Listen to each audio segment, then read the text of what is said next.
बिस्मिल्लाहिर्रहमानिर्रहीम। अस्सलाम वालेकुम दोस्तों। डॉक्टर सुहेल करीम हाशमी, साबिक secretary Pakistan medical and dental council, एक दफ़ा फिर आपकी खिदमत में हाजिर। पाकिस्तान मेडिकल कमीशन बिल आखिर अपने अंजाम को पहुंच गया।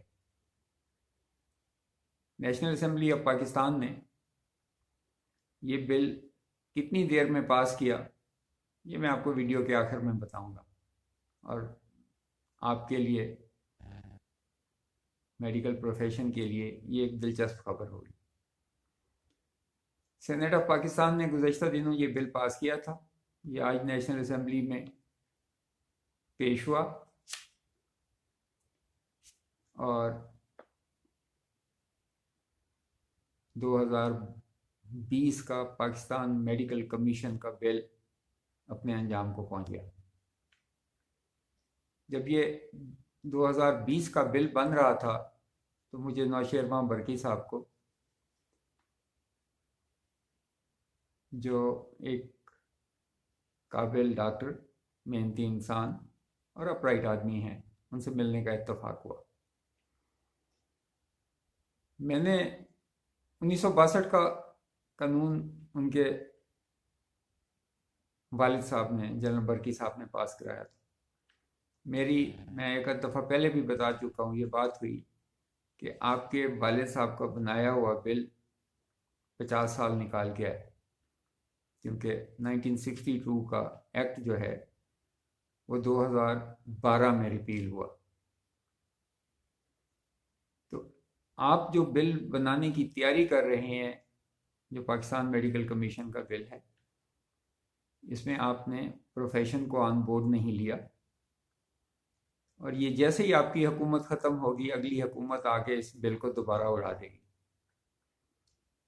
लेकिन मैं शायद उनको कायल नहीं कर सका और ये बिल बड़ी मुश्किल से 2 साल निकाल सका, या आप कह सकते हैं कि सितंबर 2020 में पास हुआ था और अक्टूबर 2022 में ये बिल अपने अंजाम को पहुंच गया। Pakistan medical and dental council का जो अब कानून आया है, ये कोई आसमानी सहीफा नहीं है। ये बिल दोनों ईवानों ने पास किया और जिस तरह पास हुआ है, मैं अपनी पहले वीडियोस में आपको इनको बता चुका हूँ। और ये बिल काफ़ी मुतनाज़ा था और रहेगा। जो Pakistan medical and dental council का बिल भी आया है, उसमें भी मेडिकल प्रोफेशन की नुमाइंदगी नहीं है। जो पाकिस्तान मेडिकल डेंटल काउंसिल में उनको प्रॉपर कंसल्ट नहीं किया गया, डॉक्टरों की जो रिप्रेजेंटेटिव बॉडीज़ हैं उनसे कंसल्ट नहीं किया गया, जनरल पब्लिक तो दूर की बात है, मेरा ख्याल में उसको अच्छे लोगों ने एडवाइस भी नहीं किया। सेनेट प्रिवेल नहीं की तो ये दोनों बिल, पाकिस्तान मेडिकल कमीशन का और Pakistan medical and dental council का, ये प्रोफेशन के रिप्रेजेंटेटिव बिल नहीं है। बेहतर होता कि डॉक्टरों की बॉडी से, जो रिप्रेजेंटेटिव बॉडीज़ हैं, या प्राइवेट मेडिकल कॉलेज और पब्लिक सेक्टर के जो मेडिकल इंस्टीट्यूशंस हैं, उनके रिप्रेजेंटेटिव्स के साथ बैठ के जो इस प्रोफेशन के लिए बेहतर होता, ऐसा बिल पास किया जा सकता। तो असल इशू इस बिल में लाने के लिए, जो पाकिस्तान मेडिकल कमीशन का बिल लाया गया है, या इससे पहले जो 2012 का कानून पास किया गया था, कहने को 1962 के कानून से लेके ये दोबारा पीएमडीसी का बिल पास होने में कम से कम 8 ऑर्डिनेंस और एक्ट आए हैं। और उसकी वजह यही थी कि हुकूमत इस बॉडी पे कंट्रोल करना चाहती थी।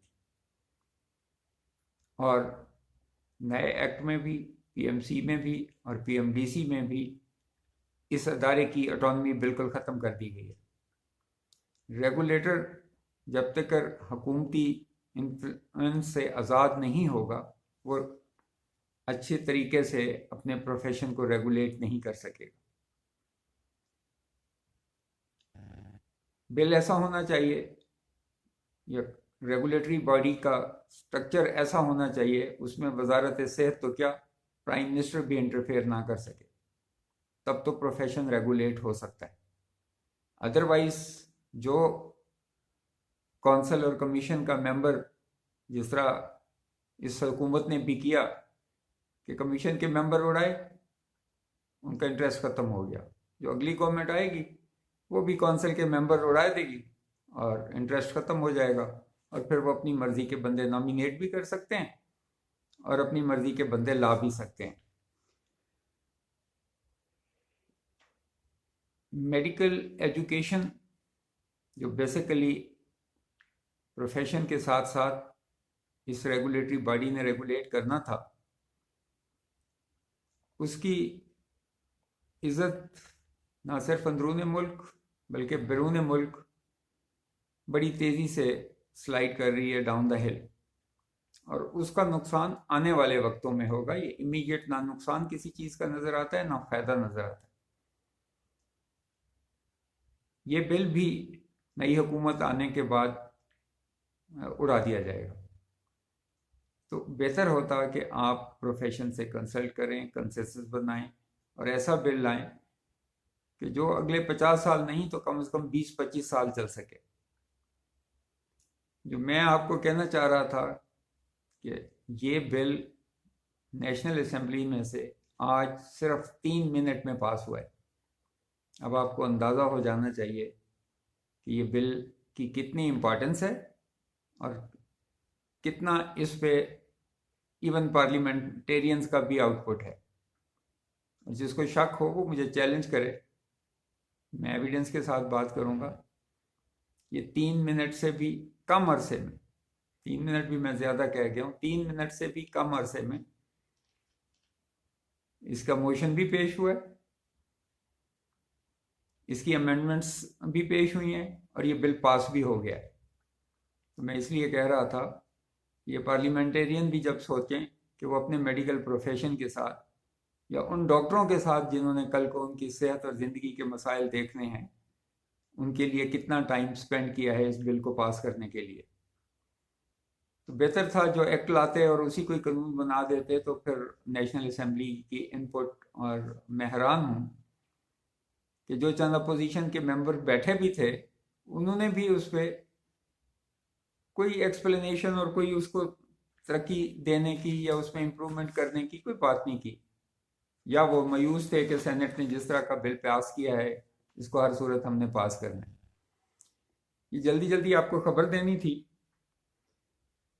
और मैं अरबाब अख्तियार के लिए और ख़ास तौर पे बरकी साहब के लिए, कि वो ख़ुद तो इंतहाई ईमानदार आदमी है, लेकिन जो कमीशन में उन्होंने लोग और ओहदेदार भर्ती कराए थे, उनकी करप्शन इतनी ज़्यादा है कि अगर नेशनल अकाउंटेबिलिटी ब्यूरो, नैब जिसको कहते हैं, उसके पर ना काटे गए होते तो ये सारे लोग चंद दिनों में अंदर हो सकते हैं कि इतनी बेकायदगियाँ इन्होंने की हैं। तो आने वाली हुकूमत के लिए भी और ऐसे अदारे जो करप्शन देखते हैं उनके लिए ये फूड फॉर थाट होगा कि ये देखें कि उनकी नाक के नीचे करोड़ों में नहीं अरबों की करप्शन मिलेगी। अगर करप्शन का लफ्ज़ सख्त लगता है तो बेकायदगियाँ मिलेंगी। अगर बेकायदगियाँ भी आपको अच्छी नहीं लगती तो फिर आपको कोई और लफ्ज़ ढूंढने से पहले फिर यही है कि आप चोरों को प्रोटेक्शन दें, और इस मुल्क का और इस प्रोफेशन का अल्लाह हाफिज़ है। मैं पिछले उस पर बात नहीं कर सका अमेंडमेंट्स पे। उस अमेंडमेंट्स पे ये जूँ ही सदर ममलिकत सब इस बिल पे साइन करते हैं तो नई कौंसल आ जाएगी। मैं एक आध बिल आपको जो सेनेट ने चेंजेस किए हैं उस पर भी बताऊंगा। उस वक्त तक इजाज़त दें। अल्लाह हाफ़िज़।